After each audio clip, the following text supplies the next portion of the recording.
Sveiki,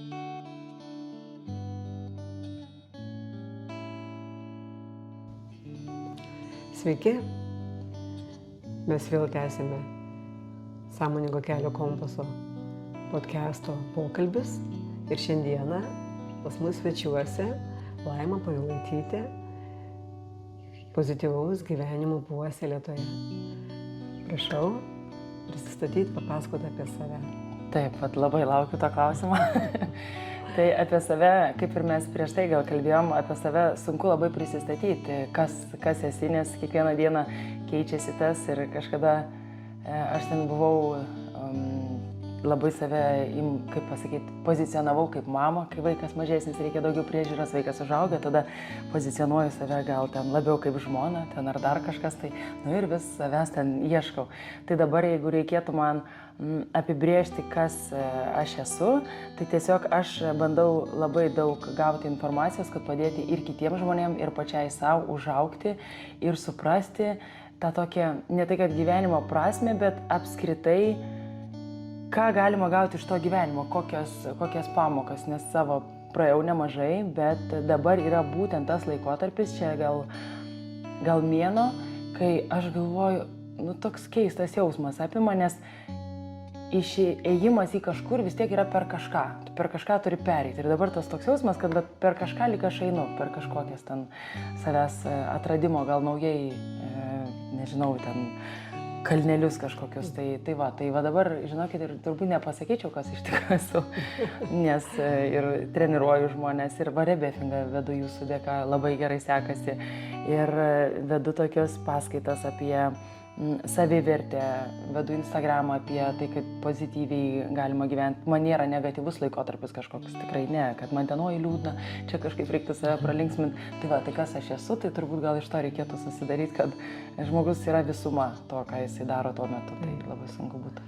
Labai geri pastebėjimai, visuma, nes mes kiekvieną dieną keičiamės, ar ne? Taip. Ir aš supratau apie tą galbūt mažytį virsmą, tarsi kažkokį eilinį, nes jų mūsų gyvenime yra nemažai, praeinate, o dauguma žmonių su to susiduria. Norim, nenorim, bet susiduria. Tai galbūt norėtųsi ir galėtumėt šiek tiek pasidalinti, kaip sekasi būtent atpažinti, suvokti, kad aš dabar kažką tai praeinu naujo, kitoniško ir su tuo tvarkytis. Ir galbūt tai padėtų kitiems žmonėms, pavyzdžiai. Taip, tai tas suvokimas dabar jau turbūt be pigų būtų dalinti patarimus, kad čia taip suvokti ir panašiai, bet buvo laikas, kai aš nesuvokiau, kad aš einu per kažką, nes vis tiek, norint išeiti lauką, tu turi praeiti koridorių, kaip pavyzdys, ar ne? Tai gyvenime ir taip yra, irgi lygiai taip pat. Tai kai yra kažkokie momentai, kurie duoda tokį atkirti tavo ego ir kai tu labai priešinės, arba tau kažkas nepatinka, arba labai sunku, tai reiškia, kad tau duotas kelias eiti į kažkur per tai ir tu tada suvoksi. Jeigu žmonės pasiduoda, vis tiek jie vieną dieną turės per tai pereiti. Nori jie, nenori, lengviau bus, jiems sunkiau, bet kai tu priimi, kas dabar labai lengva šnekėti, tai tada yra lengviau tuo eiti. Tai jeigu grįžtant prie to, kaip viskas buvo, tai pradžioje aš nesuvokiau, kad man duoti išbandymai, aš buvau ten tokia arogantiška, labai tokia nekenčių žmonių, man taip atrodo, jeigu tavo nuomonė ne kaip mano, tai reiškia, tu kvailas, tai neturi nuomonės ir panašiai, tai man davė tokius didesnius išbandymus, esu jums pasakojus, kad ten mano dukra susirgo leukemija, o eina savo, galvoju, ir tokiem ypatingiam žmonėms būna, galvoju, kaip čia taip, dar netgi buvo mano toks neišmanimas, kad aš bandžiau į ligoninę su dukra, bandžiau gauti ypatingas sąlygas. Ir man tada daktarė, jinai tokia nuostabi, sako, žinokit, čia nebūna ypatingų sąlygų, čia, sako, žmonės ateina sveikti, jie išgyvena arba miršta. Sako, čia, žinokit, nėra ypatingų sąlygų. Ir aš galvoju, palaukit, taigi aš čia kažkas, nors aš nežinau pati, kas, tiesiog ego ten pasipūtęs. Ir taip mus tiesiog pamoko. Ir faktas, kad einant per tokį kelią, tu ir supranti, kad jeigu tau atsitiko kažkas sunkaus, kad tu priešinės, kad tau nepatinka priešintis kada nori, kai mūsų ten žaizdelė pakrapšto kažkokia, kur mes gal neteisus, skauda mums taip, mes nesuprantam, nepripažįstam. Tai tas laikotarpis yra pokyčių. Tai man dabar irgi toks vyksta man kažkas nepatinka, man toks biški pasipriešinimas, o galvoju, kodėl? Aha, o tai kodėl tu nepriemi? Arba tiesiog priimk ir paleist, taigi ten vyksta dalykai ir viskas su tuo yra gerai, bet vis tiek šiaušios, nu kodėl? Tai tai jeigu noris taip jau kaip povai pasidaryti, tai reiškia, kad yra tas kelias, tik tai jisai būna vienokios pamokos ir kitokios. Čia bepigu būti sąmoningu, kai viskas vyksta gerai. Oi, tada mes turim pinigų, mes gerai gyvenam, oi, kokie mes sąmoninguoliai ir atsitinka nelaimė, oi, ir dingsta tos visos praktikos, tai labai geras dalykas yra praktikuoti, su jom yra lengviau dirbti, bet ir pasitikrinti, egzaminai vis tiek gyvenime bus. Tai yra nepabėgti nuo jų, tiesiog priimti, ar ne, iššūkis. Tai be abejo. Iškontempliuoti gal, kodėl, kas, kaip, ne už ką man, tai ne už ką, čia kaip tik duotybė. Taip, tai yra galimybė paaugti, kažko išmokti, ar ne, tarkim, nugalėti kažkokius iššūkius, be abejo, tai žmogui reikalinga. Ir bet kiek tie visi susitikimai su iššūkiais, sakykime, atsispindi dabartinėje veikloje, patirties prasme, kitoks santykis su žmonėmis, kalbėjimas, mokymai, ar ne, įvairiausius paminėjote. Kokį padarė įtaką, kaip jums atrodo pačiai, dabarties akimis? Jo, tai didžiausia įtaka turbūt padarė apskritai supras žmogų, dėl to, kad kai atėjau per tai, matau, kaip priešinasi, žinau, kaip gal su juo šnekėti, turiu gal, sakyčiau, tokį ir talentą, ir kartu mokiausi ten veidotyros ir taip kažkiek ten psichologijos. Tikrai nesu nieko baigusi psichologijos pusė, gal ten kažkokie kursai, bet manau, kad yra nemažai talento. Tai visas tas praktikos, žmonės, išgyvenimai, patirtis davė galimybę suprasti tą žmogų, nesitapatinti. Nes aš turiu Instagram'e nemažai sekėjų, ateina ne tik tai gerų komentarų, ateina ir blogų komentarų. O Jėzus, vėl jinai vaidina, kokia jinai gera. O kas yra gera, o kas yra blogas? Kažkam vagis yra vyras mylimiausias, ne? O kažkam yra priešas didžiausias. O tai jis geras ar blogas tada skaitosi. Tai ir per tą supratimą, atjautą leidžia priimti kitaip tą žmogų ir faktas, kad pačiai išmokti ne tik tai požiūrė į tą žmogų, bet kartais ir pati, kai pasielgi, pagalvoju, o kaip aš iš šono tam žmogui atrodžiau ir ar aš norėčiau taip elgtis. Nes kartais mes padarom, aš nesu išimtis, ten visi mane kaip už šventą kartais laiko ir ten, oi, jums tai niekada nenutinka, aišku, kad nutinka, kaip nenutinka. Ir būna, parašau kažką ir pasakau ten, kažkaip tai gal, bet jau tos, nepagalvojant, kad žmogui gal sunku arba jis tai ten dar kažkas ten jam atsitikė, o po to, kai pažiūri su atjauta, kitaip truputėlį, ir per tai man moko atsiprašyti. Turbūt sunkiausia žmonėm būna padaryti šitą. Bet labai yra gerai. Jo. Ir kuo toliau, dabar jau lengva atsiprašyti tokiuose lengvesniuose dalykuose, bet kur sunkus ir kur tu labai esi įsitikinęs savo tiesa, vis tiek moko atsiprašyti, nes tavo tiesa nėra absoliuti tiesa. Vienareikšmiškai. Taip. Ir tas atsiprašyti, kai tu kitaip manai, tai kitaip nemalonu. Tai gal ir moko to, kad paleist, gerai, netinka jam, paleist, kritiką priimti kitaip, nes galima tobulėti. Taip, labai gerai. Nes per kritiką irgi labai daug pasiekiau. Nežinau, ta pati kritika buvo, aš kūriau meditacijas, tokia platformai talpindavau ir man viena moteris parašė, o jūs iš viso baigus ką nors?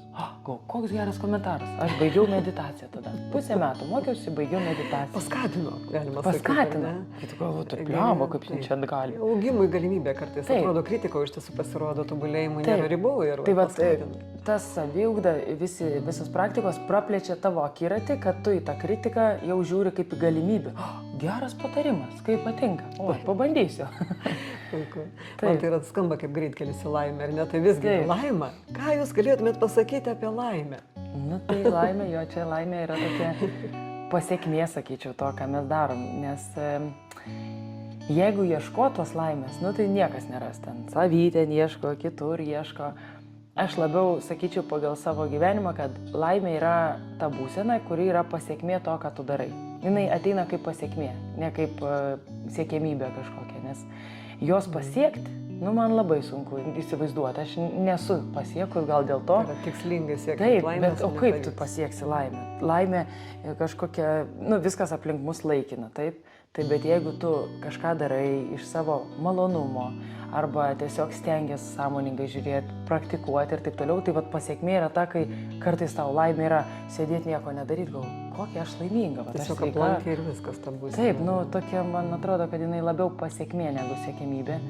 Tai vadinasi, va čia natūraliai kyla klausimas, vadinasi, jūs gyvenate taip, kad yra galimybė, yra priežasčių jaustis laimingai, būti laiminga. Ir vat, ar nebuvo tas visas kelias nueitas, apie kurį jau šiek tiek pasakojate, ir vat, būtent tas kompasas nuvedęs į vis dažnesnį būvį laimėje. Darimas to, kas patinka, na, vat, klausimas apie tai.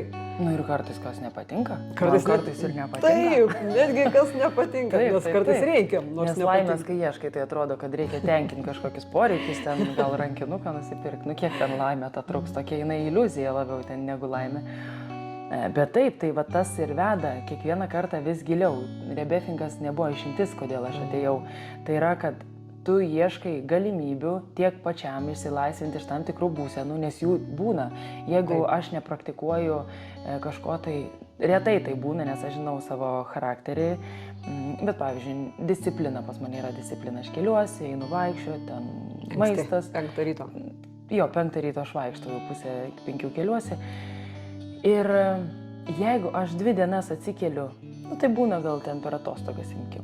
Vėliau neišjudinu kūno, man jau pradeda lysti destrukcija, nes mintis net meditacijos metu.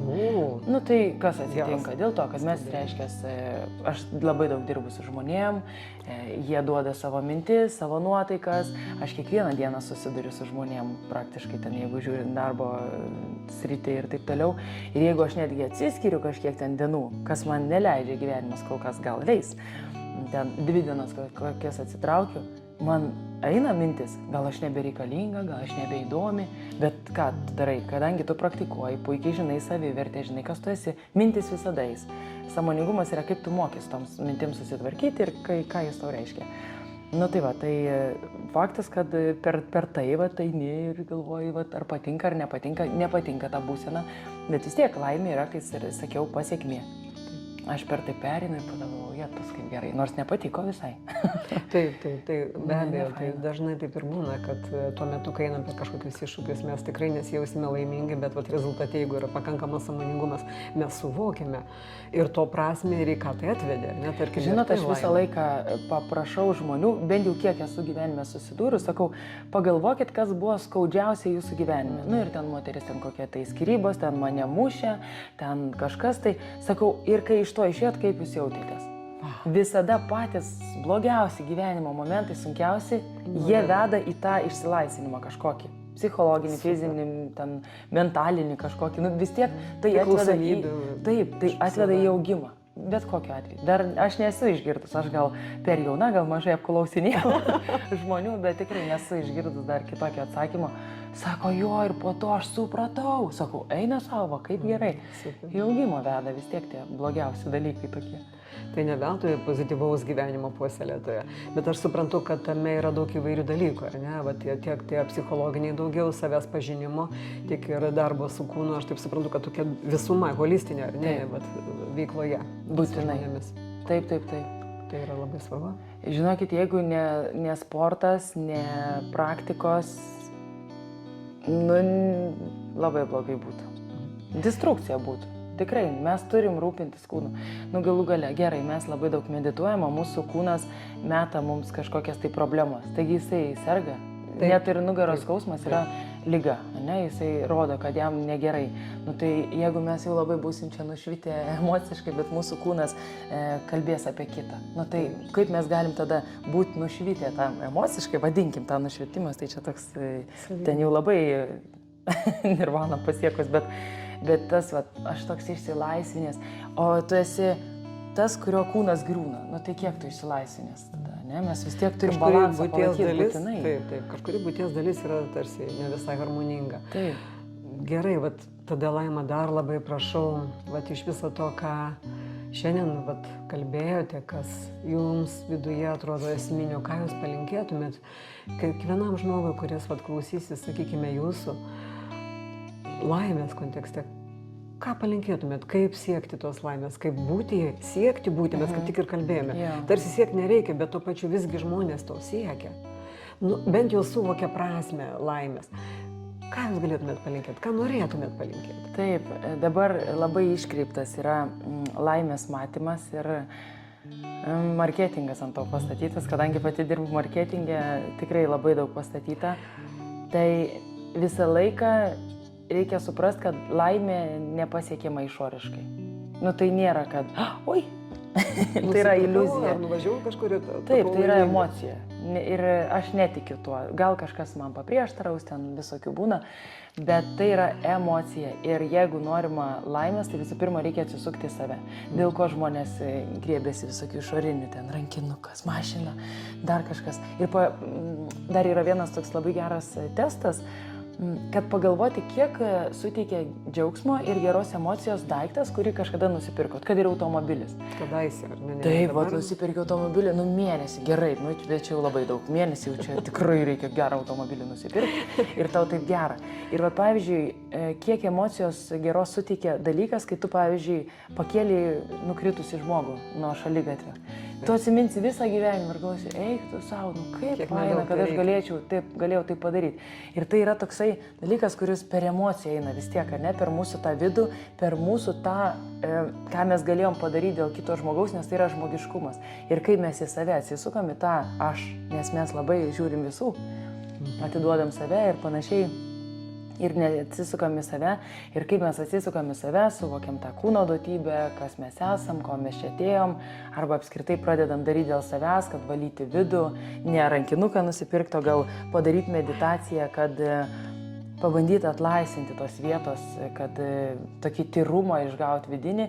Tai va čia ir yra ta, aš manau, kad laimė. Išvalyti vidų. Mes daiktais galim apsikrauti, bet jie nesuteiks mums tiek tai yra tapti savimi, gaunasi. Taip, ieškoti savitumą savyje, taip, tą priimti save tokį, kokiu esu, ar ne unikalumą. Taip. Nebijoti būti savimi, jūs esate savimi. Dabar jau. Aš manau, kad net ne iki galo. Vis tiek, tai žinokit, gyvenimas dar moko. Tai, o dabar sakyčiau, aš esu savimi. O dabar išeinu ir pasielgiu kažkaip. Tai emocija mane užvaldo. Tai čia aš, ar čia emocija, ar čia dar kažkas. Žinot, čia vieną kartą... Jo, čia aš manau, kad aš tikrai labai stengiuosi to būti, bet aš nesu išimtis, kad aš pameluosiu.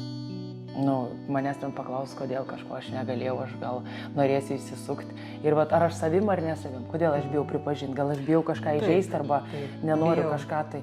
Tai nereikia čia manęs tokį dievą laikyti. Aš dėl to taip sakau, nes mano sekėjai. Tai nėra žmogaus, kuris sako visada tiesą. Aš netikiu. Tobulų nėra ir nebus, nes mūsų tikrovė yra tokia, kurioje mes mokomės gyventi kūrybiškai, ar ne? Tai aš suprantu, kad tame... Bet žinot, viską parodo taip, kaip žmogus gyvena. Tu gali meluoti, kaip tu nori, ką tu nori. Aišku, ten aš kalbu apie tokius mažesnius dalykus, nes jeigu aš meluočiau, kad aš sportuočiau, tai labai greit pasimatytų tokie dalykai. Aš meluočiau, kad aš vaikštau, taigi iš karto ir pasimatytų, kad aš nevaikštau. Ir pajaustumėte svarbiausia. Taip. O jeigu jau yra tam tikros vertybės. Aš ką tik po meditacijos, matysis. Galų gale buvo tokia sekėja pas mane atkakli, aš vedu Instagramą, netoli 5 metų gal, gal 4-5, nepamenu aš. Ir jinai visai neseniai man parašė, gal prieš pusę metų, žinot ką, sako, aš atėjau pažiūrėti, jūs vis dar pozityvi. Sakau, matot kaip? Nes aš prieš tai žiūrėjau, kad man buvo rašęs, kad sako, negali tai būti žmogus apsimestinis, bet aš visą laiką sakau, žiūrėkit, aš nėra, kad atsikeliu ryte ir aš jau laiminga.